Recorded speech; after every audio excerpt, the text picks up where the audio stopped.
காதல் மழையை வந்து அது ரெக்கார்டு பண்ணி முடிக்கும்போது அந்த சாங் வந்து ஆக்சுவலாக ரொம்ப சாஃப்டான ஒரு சாங். ஃப்ளூட்ஸ் எல்லாம் நிறைய இருக்கும். ரொம்ப ஒரு ஹாண்டிங்கான ஒரு சாங்.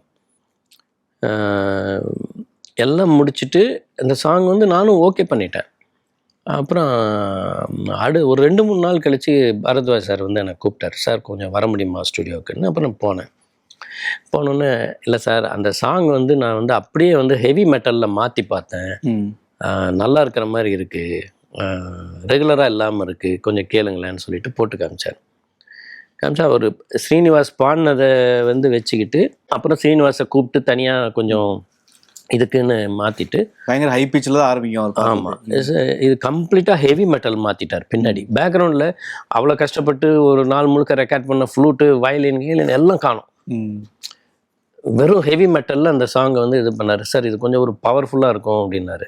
எனக்கும் அது ரொம்ப சந்தோஷமாயிடுச்சு. ஓகே, பரத்வாஜோட சிக்னேச்சர் வந்து எப்பவுமே ஒரு ஹெவி மெட்டல் அவர் எப்படி யூஸ் பண்ணுறாருங்கிறது இது கரெக்டாக பொருந்துச்சுன்னு சொல்லிட்டு அதை சாங்கை அப்படியே நான் வந்து பண்ணது.